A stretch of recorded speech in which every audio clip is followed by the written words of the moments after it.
తాకట్లో ఉన్న బంగారాన్ని విడిపించి ఆ రోజున మార్కెట్ ధర కట్టి మిగిలిన డబ్బును మీకు అందిస్తుంది కొమ్మూరి గోల్డ్. హాయ్, నమస్తే, వెల్కమ్ టు ఐడ్రీమ్ మీడియా. నేను మీ రొద్దం శ్రీనివాస్. ఆంధ్రప్రదేశ్ కర్నూలు జిల్లాకు చెందిన కందుల జాహ్నవి అనే ఒక అమ్మాయి ఎన్నో ఆశలతో ఉన్నత చదువుల కోసం 2021లో అమెరికా వెళ్ళడం జరిగింది. ఆమె అక్కడ చదువుకుంటుండగా జరిగిన రోడ్డు ప్రమాదంలో అక్కడికక్కడే చనిపోవడం కూడా జరిగింది. సో దీని మీద సియాటిల్ నగరానికి సంబంధించిన ఒక వార్త నిన్నటి నుంచి తెలుగు మీడియాలో హల్చల్ చేస్తుంది. ఆమె కుటుంబానికి దగ్గర $29 మిలియన్ అంటే 262 కోట్ల రూపాయల పరిహారంగా అక్కడ ఇవ్వడానికి సిద్ధపడిన వార్త ఇవాళ తెలుగు రాష్ట్రాల్లో ప్రధానంగా చర్చనీయాంశంగా మారింది. అక్కడ అమెరికాలో చట్టాలు ఎలా ఉంటాయి, అమెరికాలో భారతీయ విద్యార్థుల పరిస్థితులు ఏంటి, అక్కడ వెళ్తున్న విద్యార్థులు ఇలా ప్రమాదాల బారిన పడినప్పుడు వాళ్ళకు తక్షణం న్యాయ సహాయం ఎలా అందుతోంది, అక్కడ కోర్టుల వ్యవస్థ ఎలా ఉంది, చట్టాల పనితీరు ఎలా ఉంది, ఎందుకు ఒక అమ్మాయి మరణానికి అమెరికా ప్రభుత్వం కావచ్చు, సియాటిల్ నగర వాళ్ళు కావచ్చు 262 కోట్ల పరిహారం ఎలా ఇవ్వగలిగారు, దీని వెనక ఏం జరిగింది అనేది మనతో మాట్లాడడానికి జియో పొలిటికల్ అనలిస్ట్, అదేవిధంగా ఉమెన్ యాక్టివిస్ట్ సురభి గారు ఉన్నారు. నమస్తే సురభి గారు. నమస్కారం శ్రీనివాస్ గారు, ఎలా ఉన్నారు? నేను బాగున్నానండి, మీరు? Good good, all is well. Yeah, thank you. Good. ఏంటండి, జాహ్నవి కేసు నిన్నటి నుంచి తెలుగు రాష్ట్రాల్లో ప్రధానంగా చర్చ నడుస్తుంది. జాహ్నవి రోడ్డు ప్రమాదంలో చనిపోవడం, అక్కడ అమ్మాయి మరణానికి పరిహారంగా 262 కోట్లు మన కరెన్సీలో వాళ్ళు ఇవ్వడానికి అంగీకరించారనే వార్త ఉంది. అసలు ఏంటి, జాహ్నవికి రోడ్డు ప్రమాదం ఎలా జరిగింది, జాహ్నవి ఎవరు, అసలు అక్కడ జరిగిన ప్రమాదం ఇంత తొందరగా వాళ్ళకి పరిహారం రావడానికి దారితీసిన కారణాలు ఏంటనేది ఒకసారి చెప్పండి. మన Jahnavi was in Seattle, Washington andi. Okay. The officer who killed her was responding to an emergency call. Oga drug overdose ane oga emergency call ni he was responding. Okay. 24 miles per hour elle road lo he was driving at 74 miles per hour. Jahnavi was walking on a cross road. Aame ekkada laws ni idi chesindi ledu. Kani ee na speed lo ellatam valla she was hit and she died in the spot. That was number 1. ఈ దాంట్లో వచ్చేసి Kevin Dave అనే police officer వచ్చేసి కార్ని drive చేస్తున్నారు. ఈ scene of crime లో supervisor గా వచ్చేసి డేవిడ్ ఆడ్రే అనే ఒక పోలీస్ ఆఫీసర్ వచ్చారు. ఆయన వైస్ ప్రెసిడెంట్.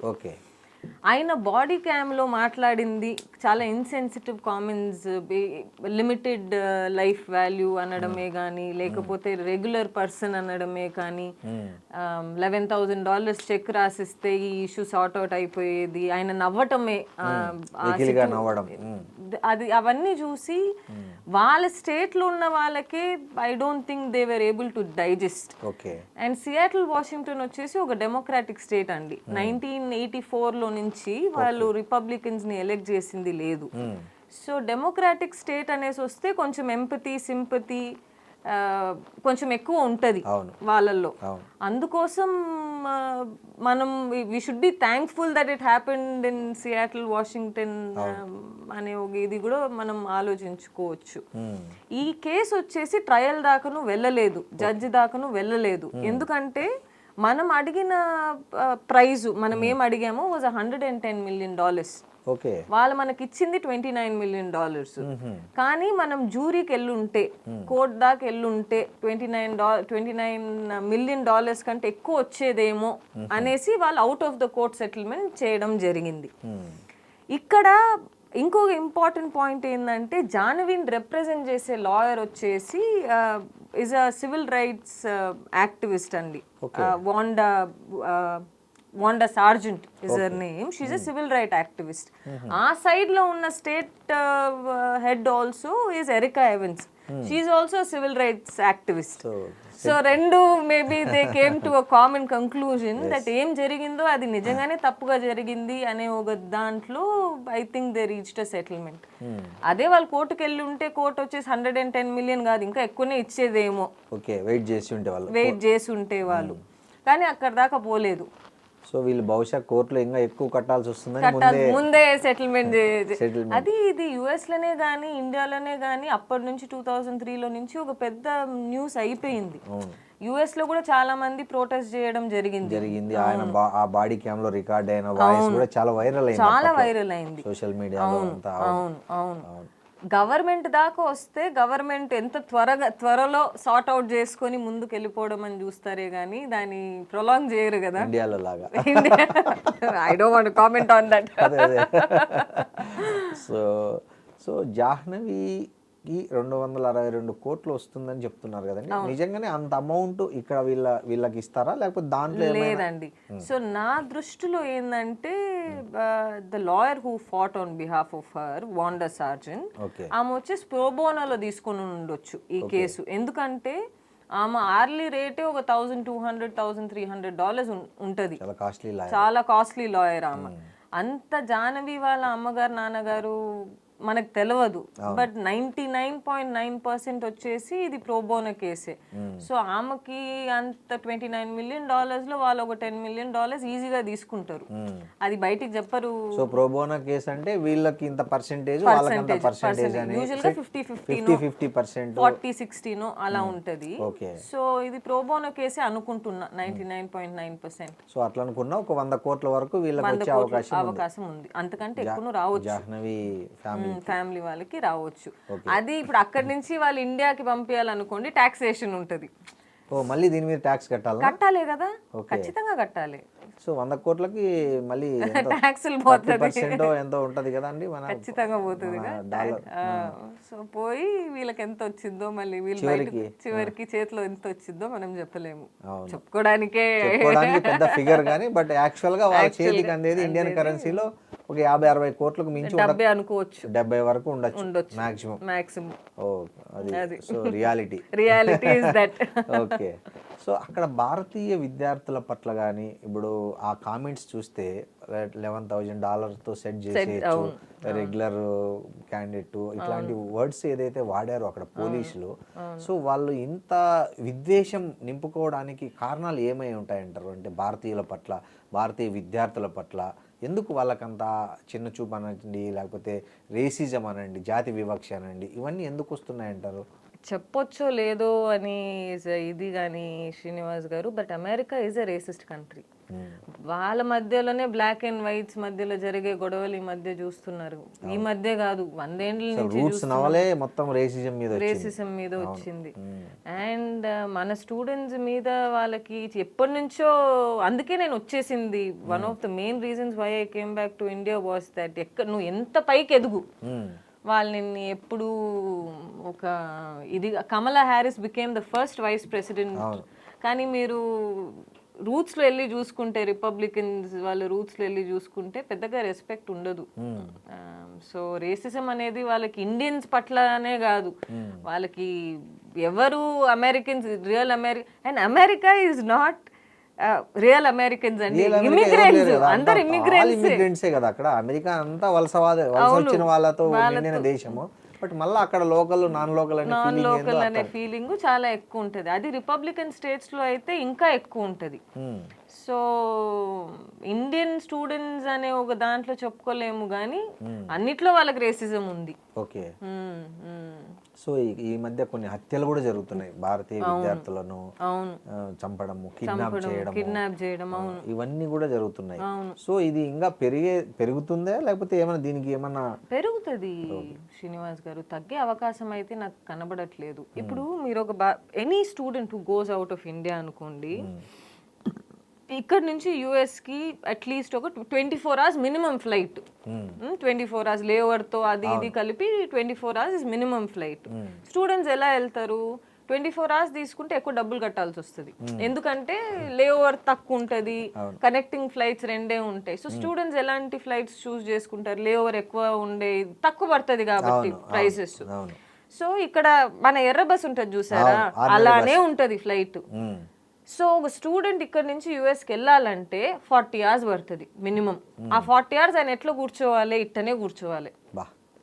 అంతేలే, same RTC bus Palle Velugu bus ఉన్నట్లే ఉంటది, అట్టనే ఉంటది. సరే ఇవన్నీ అయినాక అక్కడ మనం కంట్రీ ఎంటర్ అవ్వాలంటే ఇమిగ్రేషన్ పాస్ చేయాలి. ఇమిగ్రేషన్ వాళ్ళు లోపల పంపించకపోతే డిపోర్ట్ చేసేస్తారు. దానికి నువ్వు ఎంత 100 డాక్యుమెంట్లు తీసుకుపోవాలి. 100 డాక్యుమెంట్లు తీసుకొని పోవాలి. వాళ్ళు అడిగిన క్వశ్చన్స్ కి మనం సమాధానం చెప్పాలి. మీరు ఒకటి ఆలోచించండి, 40 hours ఒక స్టూడెంట్ ట్రావెల్ చేస్తే ఆయన మైండ్ సెట్ ఎలా ఉంటుంది? చాలా గజిబిజి గందరగోళంగా ఉంటది. కొత్త ప్రాంతము, అంతేగా, అక్కడ అసలు కొత్త నేషను, అంతేగా, అది ఎంత ఆందోళన, టెన్షన్, కరెక్ట్ భయం ఫుడ్ ఉండదు, భయం ఉండదు, నిద్ర ఫ్యామిలీ ఉండదు, నుంచి దూరం పోతారు, మైండ్ అప్సెట్ అయి ఉంటారు, ఎన్నో ఒక ఎమోషనల్ ట్రామాతో వెళ్తారు. అవును. అక్కడ పోయి నువ్వు కరెక్ట్ గా ఇంటర్వ్యూ ఇవ్వాలంటే ఎట్లా ఇస్తాం? ఎవరైనా వీఆర్ హ్యూమన్స్ కదా అండి, మనం రోబోట్స్ కాదు. అవును. ఆ కంట్రీని ఎంటర్ అవ్వాలి అంటేనే ఇంత పెద్ద ప్రాసెస్ ఉంటది అవును కదా. సో ఇవన్నీ చేసి మనం ఎందుకు ఆ దేశంకి వెళ్తున్నాం అనేది is biggest worry and question right now. అట్లా స్వేట అట్లా అని డబ్బుల గురించి చూసుకుంటే ఇక్కడను సంపాదించుకోగలగవచ్చు శ్రీనివాస్ గారు, ప్రశాంతం ఉండొచ్చు, మనకు నచ్చిన ఫుడ్ మనం తినొచ్చు కదా, అయిన వాళ్ళకి దగ్గరగా ఉండొచ్చు. ఫస్ట్ ఆఫ్ ఆల్ అదే ఏదన్నా అయితే ఇవాళ రేపు తల్లిదండ్రులు చనిపోయిన వారం రోజుల తర్వాత కూడా వచ్చే పరిస్థితి లేవు. ఇప్పుడు మొన్న ఆ మధ్య ఒకటి చూసాం కదండి, విషాదకరమైన వార్త. తల్లిదండ్రి చనిపోయి 30 రోజులైంది, శవం కుళ్ళిన వాసన వస్తుంది, పోలీసులు పోయి నాక్ చేసి దాని డోర్ పగలగొడితే ఏంటంటే వాళ్ళిద్దరు చనిపోయారు, వాళ్ళ పిల్లలంతా యుఎస్లో ఉంటున్నారు. చూడండి. సో వాళ్ళు ఎప్పుడు రావాలి? వీళ్ళు ఇప్పటికే కుళ్ళిపోయింది. లాస్ట్కి జిహెచ్ఎంసీ వాళ్ళు తీసుకెళ్ళి వాళ్ళని చేసేసారు. వాళ్ళ పిల్లలకి కనీసం చివరి చూపు కూడా చూసుకోలేని పరిస్థితిలో ఇవాళ చాలా మంది ఎన్ఆర్ఐ తల్లిదండ్రులు ఎంత నరకం అనుభవిస్తున్నారంటే అంత నరకం అనుభవిస్తున్నారు, ఇంక్లూడింగ్ తెలుగు స్టేట్స్లో. మెయిన్లీ తెలుగు స్టేట్స్ అండి. మీరు అక్కడ యుఎస్లో వెళ్ళి చూడండి, అట్లీస్ట్ 50% వాళ్ళ పాపులేషన్ వచ్చేసి తెలుగు వాళ్ళే. మనకు అది ఒక ఫోబియా అయిపోయింది, మనం యుఎస్కి పోతేనే సక్సీడ్ అయినట్టు. అది ఫాల్స్ ప్రెస్టీజ్ అంటారు చూసారా, వాస్తవం. చాలా తల్లిదండ్రులు కూడా ఫాల్స్ ప్రెస్టీజ్ ఆస్తులు అమ్ముకొని అప్పులు చేసి పిల్లల్ని అక్కడికి పంపించి అక్కడ వాళ్ళు సరైన జాబ్ లేక, అదే కదా, వాళ్ళకి రకరకాల మీరు చాలా పార్ట్ టైం జాబుల్లో మెయిన్ కోపం అదే అనుకుంటా, వీళ్ళు ఎక్కడ చూసినా వీళ్ళే మా ఉపాధిని దెబ్బ కొడుతున్నారని. జనరల్గా మీరు చూసి ఉంటారు, మన ఇండియన్ స్టూడెంట్స్ ఇక్కడ నుంచి చదువుకోవడానికి వెళ్తారు కదా, వాళ్ళు ఎలాంటి పనులు చేస్తుంటారు అక్కడికి వెళ్ళి. ఇక్కడ మనం దీని గురించి మాట్లాడాలంటే ఫస్ట్ వీసాస్ గురించి మాట్లాడాలండి మనం. F1 వీసాలో వెళ్తారు ఏ స్టూడెంట్ వెళ్ళినా. F1 వీసాలో వెళ్ళినాక సిపిటి, ఓపీటీ, తర్వాత H1 వస్తుంది. ఓపీటీ నుంచి మనం H1 ఫైల్ చేసుకోవచ్చు. H1 కూడా లాటరీ సిస్టమ్ లో వస్తుంది. సో నీ పేరు వస్తేనే నీకు H1 వచ్చినట్టు. H1 వచ్చిన తర్వాత కూడా నువ్వు H1 కి ఏమేమి రాసావో అప్లికేషన్ లో ఆ డాక్యుమెంట్స్ మొత్తం సబ్మిట్ చేయాలి. అది రివ్యూకి వెళ్తుంది. అక్కడ నీకు రిజెక్ట్ అయ్యే ఛాన్సెస్ కూడా ఉంటుంది. సో ఇది చాలా పెద్ద ప్రాసెస్. సో ఇప్పుడు ఏ స్టూడెంట్ F1 లో వెళ్తాడో ఆయనకు ఓపీటీ అనే ఒక వీసా ఇస్తారు. ఆ ఓపీటీలో నువ్వు పని చేసుకోవచ్చు. కానీ ఓపీటీ అనే వీసా వచ్చేసి నువ్వు ఏ చదువుకుంటున్నావో దానికి రిలేటెడ్గా జాబే నువ్వు చేయాలి. కానీ అక్కడ జాబ్స్ లేవు, అంత అవైలబుల్ లేవు. ఉన్న జాబ్స్ వాళ్ళ సిటిజన్స్ కి వాళ్ళు ఫస్ట్ ప్రయారిటీ ఇస్తారు. అది మనం అమెరికాని తప్పని చెప్పలేము.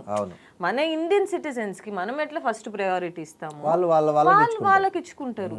సో ఈ సందర్భంలో ఏమైతుందంటే వాళ్ళకి అక్కడ జాబులు దొరకకపోవడం వల్ల సబ్వేలోనో పెట్రోల్ బంక్లోనో, ఇప్పుడు మనం కూడా అండి పెట్రోల్ బంక్లు ఇక్కడ పనిచేసే వాళ్ళు ఎవరిని చూసినా గానీ ఒక చిన్న చూపు చూస్తారు. జనరల్ గా ఇండియాలోనే చూసినప్పుడు అమెరికాలో ఎందుకు చూడరు? వాళ్ళు చూస్తారు కదా. సో దానికోసం వాళ్ళకు కొంచెం ఆ హేట్ పెరగడమే గానీ, చులకగా చూడడమే గానీ, ఇండియన్స్ అంటే ఇంతనే అనే ఒక దీంట్లో థర్డ్ వరల్డ్ కంట్రీ అంటారు ఇంకా కదా. So we should stop that mind set అండి ఇండియాలో. అది అది ఎంత దూరంగా వెళ్తుందంటే, ఇంకా మా ఆఫీస్లో ఒక అబ్బాయి పని చేసేవాడు, హరి అని చెప్పేసి. ఆ అబ్బాయికి ఆయన ఊరు మార్టూర్, ఒంగోలు దగ్గర.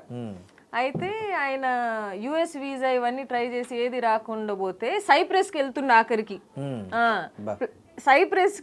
సైప్రస్ చుట్టూ మీరు చూడండి, Syria, it is a war zone. ఎట్లా పంపిస్తారు?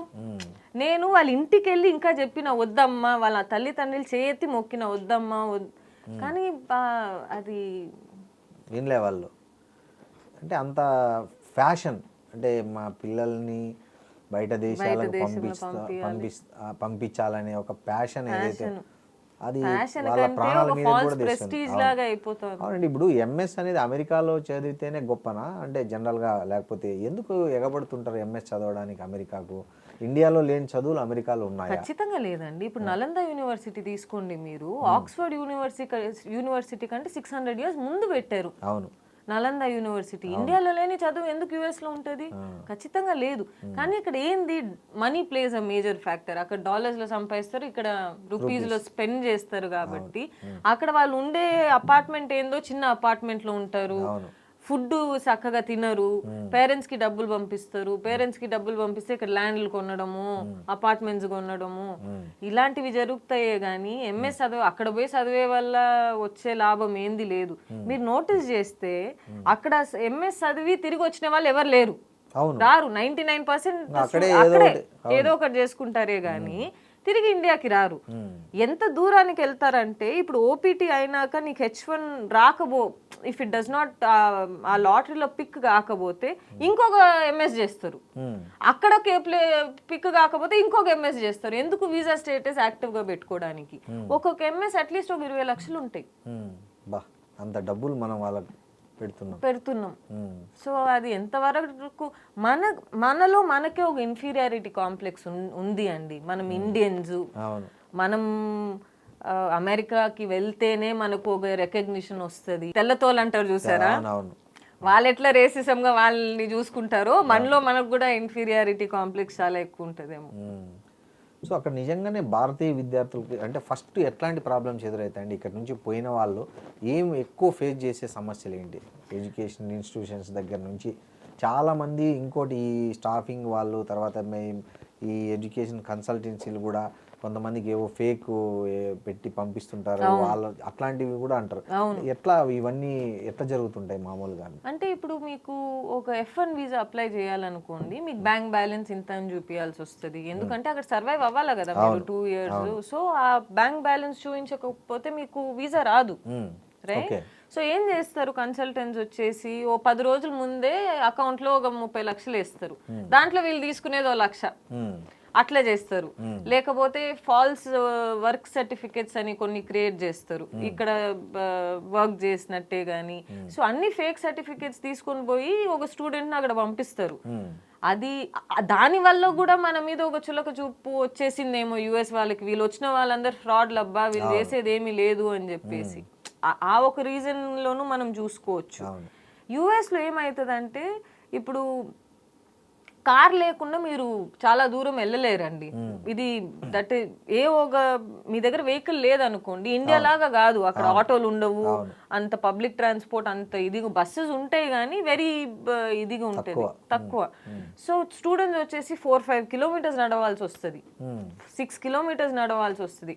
కాలేజ్ పక్కన తీసుకుంటే రెంట్ ఎక్కువ, సో ఎక్కడో ఊర్లో తీసుకుంటాడు, అక్కడి నుంచి రోజు కాలేజీకి నడుచుకొని రావాలి, రోజు మళ్ళీ నడుచుకొని పోవాలి. వెదర్ సహకరించదు అక్కడ. ఇఫ్ ఇట్ ఈస్ మీరు వచ్చేసి ఈఎస్టీలో ఉన్నారనుకోండి, కోల్డ్ ఇస్ ఎక్స్ట్రీమ్, స్నో పడుతూ ఉంటది. ఇక్కడ 20-30 ఏళ్ళు ఉండి ఇక్కడ మనకు స్నో పడదు కదా, అక్కడ వెదర్ వచ్చేసి చాలా కోల్డ్ ఉంటది. ఆ అడ్జస్ట్మెంట్ మేజర్గా ఉంటది. ఫుడ్ అక్కడ ఇప్పుడు మనం ఇక్కడ అమెరికన్ ఫుడ్ తినాలంటే మనకు ఎక్కువ పడుతుందిగా, పాస్తా తినాలి అంటే, స్పెగేటీ తినాలంటే. అక్కడ ఇండియన్ ఫుడ్ ఎక్స్పెన్సివ్గా ఉంటుంది. అది తినలేక, అఫోర్డ్ చేయలేక అమెరికన్ ఫుడ్ తినాల్సి వస్తుంది. బ్రెడ్ మీద ఆవకాయ వేసుకోనో ఇదో ఇలా తినాల్సి వస్తుంది. సో స్టూడెంట్స్ అక్కడ పోవడం చాలా ఇబ్బంది పడతారండి. దట్ ఈస్ అంటే జాహ్నవి కూడా అలా నడుచుకుంటూ వెళ్తూ రోడ్ యాక్సిడెంట్ అయినా ఆమె క్రాస్ వాక్ లో నడుస్తుందండి పాపం. కాలేజీకి నడుచుకుంటూ వెళ్తున్నా, నైట్ లో జరిగింది కదా ఇది. సో మా కాలేజ్కి వెళ్తుందా లేదా అని మనకు తెలియదు కానీ she was on a cross walk is she followed the law. Cross walk నుంచి కొంచెం ఇట్టు వచ్చిన జాహ్నవి డబ్బులు వచ్చేది కాదు, జాహ్నవిదే తప్పు, ఇండియన్స్ అందరు ఇంతే, వాళ్ళకి రూల్స్ రాదు అని చెప్పేసి ఒక స్టాంప్ పడిపోయేది మన మీద. But she followed the law, which is why maybe they reached that kind of a settlement.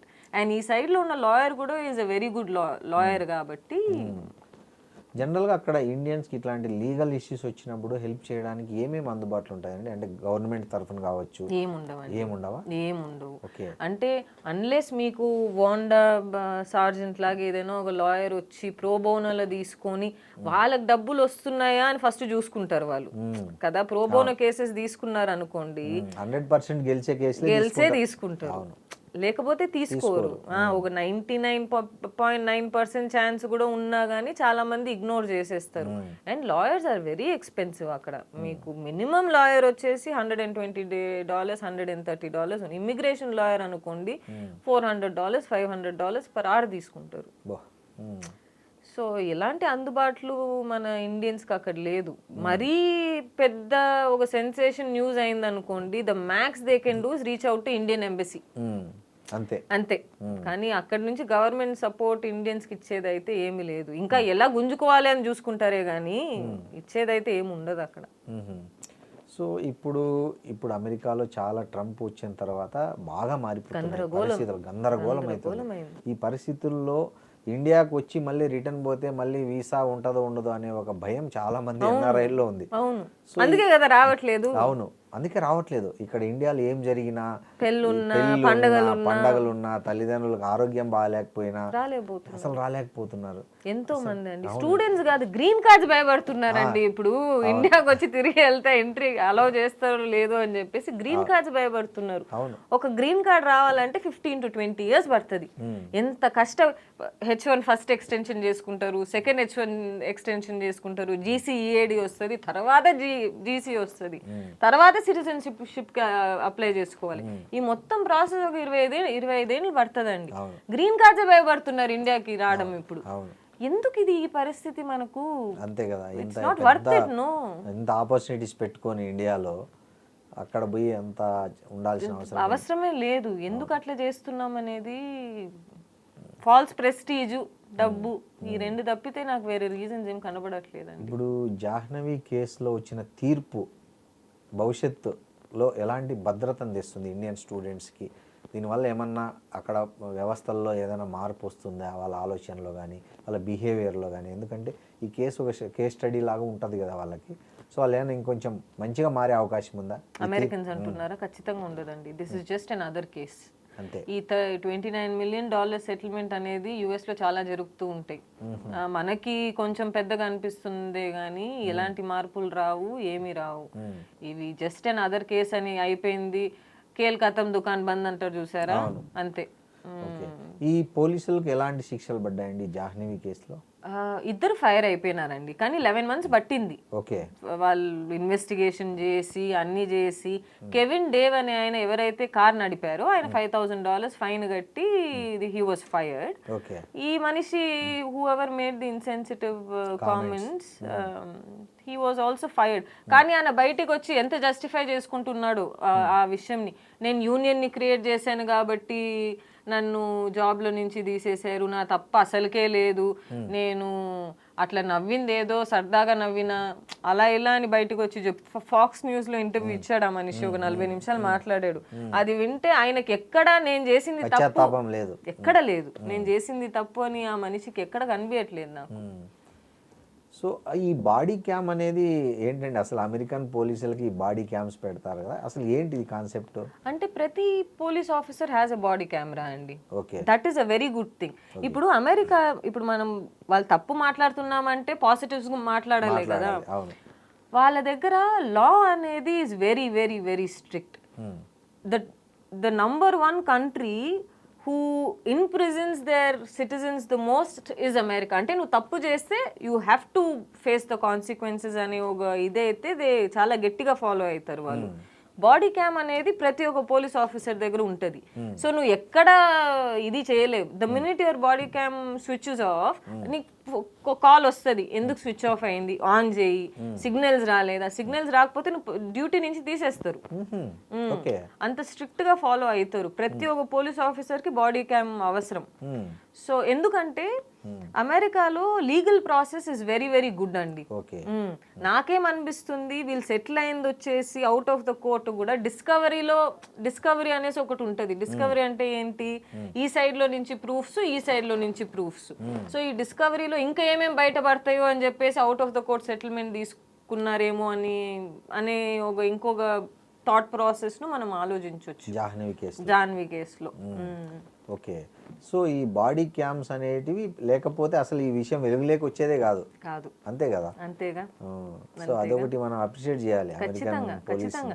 Kevin Dave అని ఆయన ఎవరైతే కార్ నడిపారో ఆయన కూడా బయటికి వచ్చి ఆ బాడీ క్యామ్ త్రూనే చెప్తుండు, నేను చేసింది తప్పు కాదు, ఆమెనే ఏదో అట్లా నడుచుకుంటూ వెళ్ళిపోయింది, నేను ఒక ఎమర్జెన్సీ కాల్ ని. ఇది సివిల్ గా సెటిల్ అయిందండి కేసు, క్రిమినల్ గా సెటిల్ కాలే. ఎందుకంటే he was responding to an emergency call అనేసి ఒకటి, అండ్ క్రిమినల్ గా కేసు వేయడానికి మన దగ్గర సఫిషియంట్ ఎవిడెన్స్ లేదు అని చెప్పేసి క్రిమినల్ కేసెస్ మనం ఫైల్ చేయలేము, government has to file. Government ఏమనుకుందంటే క్రిమినల్ కేసు ఫైల్ చేయడానికి ఇక్కడ మనకి ఎనఫ్ సఫిషియంట్ ప్రూఫ్ లేదు, ఇది సివిల్ గానే ముందుకు వెళ్ళాలి అని చెప్పేసి సివిల్ కోర్టులో వేసారే గానీ క్రిమినల్ కోర్టులో వేయలేదు. సో ఆ బాడీ క్యామ్ త్రూనే ఆ కెవిన్ డేవ్ అని ఆయన బయటకు వచ్చి నేనేం తప్పు చేయలేదని, సో అక్కడ ఎక్కడ వాళ్ళిద్దరు తప్పు చేశారని దే డోంట్ ఫీల్ బ్యాడ్. అవును, అది ఒక విషాదం యాక్చువల్. అంతేగా. పశ్చాత్తాపం అన్నా పడితే కొద్దిగా సానుభూతి ఉండేది వాళ్ళ పట్ల. అదే కదా. సో అది కూడా నేను తప్పే చేయలేదని ఒక అమ్మాయి చనిపోయిందండి. సావు అనేది ఎంత పెద్ద ఇది కదా, ఇచ్చినా ప్రాణం అయితే తిరిగి రాలేదు కదా. ఈ 29 మిలియన్ వచ్చే ఇది కూడా జాన్వి వాస్ 23 years old. తను బతుకునింది అనుకోండి అంత సంపాదించొచ్చేమో, ఇంకా ఎక్కువనే సంపాదించొచ్చేమో కదా. సో అందువల్ల కూడా ఈ settlement one of the reasons, life expectancy ఎక్కువ ఉండేది. She was doing masters there, parents కి ఇక్కడ ఎమోషనల్ సఫరింగ్, ఇవన్నీ is taken into calculate చేసి ఈ అమౌంట్ వచ్చేసి they would have come to. మీ ఎక్స్పీరియన్స్ లో చూసిన వరస్ట్ కేసులు ఏమైనా ఉన్నాయండి మీ అనుభవంలో? మీ ఇట్లా మన ఇండియా నుంచి వెళ్ళిన వాళ్ళ ఎగ్జాంపుల్స్ ఏమైనా ఉన్నాయా మీ దృష్టికి వచ్చినవి? అంటే చాలా ఇమిగ్రేషన్ కేసెస్ అనేది చాలా చూసానండి నేను. అంటే ఓపీటీలో స్టూడెంట్స్ వచ్చేసి ఓపీటీ అంటే ఆప్షనల్ ప్రాక్టీస్ ట్రైనింగ్ అండి. సో ఆ జాబ్ చేయకుండా పెట్రోల్ బంక్లో చేస్తూ లేకపోతే సబ్వేలో చేస్తూ అలాంటి వాళ్ళని పట్టుకొని డీపోర్ట్ చేసేసేది, ఇవి కొంచెం ఎక్కువ ఉంటుంది. అలాంటి కేసెస్ చూసినప్పుడు స్టూడెంట్స్ ఏడ్చుకొని డీపోర్ట్ అయ్యేటప్పుడు తల్లిదండ్రులకి భూమమ్మి పంపించుంటారు, నెగలమ్మి పంపించుంటారు, పేరెంట్స్ని ఎట్లా ఫేస్ చేయాలో అని తెలియకుండా, లేకపోతే అక్కడ ఎంటర్ అయ్యేటప్పుడు డీపోర్ట్ చేసేసేయడమే కానీ అలాంటివి ఈజ్ వెరీ ఎమోషనల్లీ డ్రైనింగ్. నేనే మా కంపెనీలో అట్లీస్ట్ 20-30 మందిని చూస్తుంటా. ఓకే. ఆ మధ్య ఒక వీడియో వచ్చి బాగా వైరల్ అయిందండి. ఒక ఇండియన్ సిటిజన్ అమెరికాలో ఒక స్టోర్ లో లిఫ్టింగ్ చేసి స్టోర్ లిఫ్టింగ్ అప్పుడు ఆ పోలీసులు ఆమె ఏడవడము, అదంతా చాలా వైరల్ అయింది. అసలు ఏంటి ఇట్లాంటివి జరుగుతుంటాయా మన ఇండియన్ స్టూడెంట్స్ ఉంటాయండి? అంటే అక్కడ వచ్చేసి ఆ పొజిషన్ లో ఒక అమెరికన్ ఉన్నా గానీ వాళ్ళు అట్లనే ట్రీట్ చేసేవాళ్ళు. ఇది ఇండియన్ వల్ల వాళ్ళు అట్లా ట్రీట్ చేశారు అని కూడా మనం చెప్పలేము. ఆ పొజిషన్ ఎవరున్నా గానీ అక్కడ థెఫ్టింగ్ అనేది is a very huge offence. You can even be sent to jail. So అందుకే అంటున్నా కదా వాళ్ళ లాస్ చాలా స్ట్రాంగ్ గా ఉంటది. దాంట్లో వాళ్ళని మనం we have to appreciate. So అమ్మాయి ఏడుస్తున్నా కూడా వాళ్ళు ఎవరు, అది ఒక పరిస్థితి అనుకుంటా అండి. అక్కడ పోయి ఇప్పుడు నీకు తిండి తినడానికి డబ్బులు లేకపోతే ఏం చేస్తావు? ఆ పరిస్థితికి ఆ బిడ్డను మనం పెట్టినాం కాబట్టి ఆమె అక్కడ దాకా వచ్చిందని చెప్పాలే కానీ మనము ఎందుకు ఆ బిడ్డను ఆ సిచ్యువేషన్లో పెట్టాల్సి వచ్చిందని, ఎందుకు అలా చేసింది అని చెప్పేసి. ఇప్పుడు ప్రతిదీ ఒక యాక్షన్కి ఓ రీజన్ ఉంటది వెనకాల కదా. ఆ రీజన్ ఏంది? Maybe she didn't have money to eat, maybe she didn't have roof to stay under, అందువల్ల తను అది చేయాల్సి వచ్చిందేమో. ఆ మధ్య కూడా ఒక మన తెలుగు స్టేట్ అబ్బాయి అసలు ఏదో స్టమ్లో ఉంటే అక్కడ వాళ్ళు అతన్ని కిడ్నాప్ చేసి డబ్బులు డిమాండ్ చేసిన ఎగ్జాంపుల్ కూడా చూసాం మనం. అంటే ఇక్కడి నుంచి వెళ్ళిన స్టూడెంట్స్ నిజంగా ఆ ఇన్సిడెంట్స్ తర్వాత అనిపించింది ఎన్ని కష్టాలు పడుతున్నారో వీళ్ళు అమెరికాలో. అబ్బాయి ఎక్కడో స్లమ్లో ఉండి మామూలుగా అట్లాంటి చోట ఉండి చదువుకోవడానికి పనికి వెళ్తూ అక్కడ కిడ్నాపర్లకు డబ్బులు అవసరమై ఇతన్ని కిడ్నాప్ చేయడము ఇవన్నీ చాలా జరుగుతున్నాయి. జరుగుతుంది. సో మీరు ఒక ఆ పరిస్థితుల గురించి బాగా తెలిసిన వ్యక్తిగా మీరు ఏం సలహా చేస్తారు? ఇక్కడి నుంచి వెళ్ళాలనుకునే వారికి, అక్కడ ఉన్న వాళ్ళకి మీరు సజెస్ట్ చేయమంటే ఏం చేస్తారు? ఫస్ట్ వచ్చేసి వెళ్ళకూడదండి మనం. అమెరికా ఇస్ చేంజ్డ్, ముందులాగా కాదు. రానల్డ్ రీగన్ ప్రెసిడెంట్ ఉన్నప్పుడు ఆయన ఆఫీస్ నుంచి by last day as president ఆయన ఇచ్చిన స్పీచ్ ఒకసారి మీరు చూస్తే ఆయన ఏమంటాడంటే America is a land of immigrants. వచ్చిన వాళ్ళందరికీ మనం we have to give them a purpose, we have to give them a life to live. So అప్పట్లో ఉన్న ప్రెసిడెంట్స్ వేరే, ఇప్పుడు ఉన్న ప్రెసిడెంట్స్ వేరే. అమెరికా మారిపోయింది, జనాలు మారిపోయారు. ఫస్ట్ వచ్చేసి మనం అక్కడ వెళ్ళడమే మన మీద తప్పు ఉంటుందే కానీ వాళ్ళని మనం ఏం చెప్పలేం. వేరే దేశానికి పోయి మనం వాళ్ళ జాబ్స్ ఎత్తుకుంటే ఎందుకండి వాళ్ళు ఊరుకుంటారు? ఇప్పుడు ఇండియాకి వచ్చే అమెరికన్స్ మన జాబ్స్ ఎత్తుకుంటే మనం ఊరుకుంటామా? ఊరుకుంటాం కదా. సో మనం కూడా మన ఇండియాలో there are a lot of opportunities అండి. ఇప్పుడు GCCs are developing products, new products are coming out. There are entrepreneurs who are successfully delivering products, go to market చేస్తున్నారు. The government is supporting a lot of entrepreneurs. Atmanirbhar anesi there is a program. So we are becoming Make in India has become a big thing. We are becoming self-sufficient. In that process, our citizens also have to support. So my suggestion would be don't go. And if you are there, come back, because that is not our country. They are not our people. That is not our culture also. Thank you, Andy. Thank you so much, Andy. Thank you so much.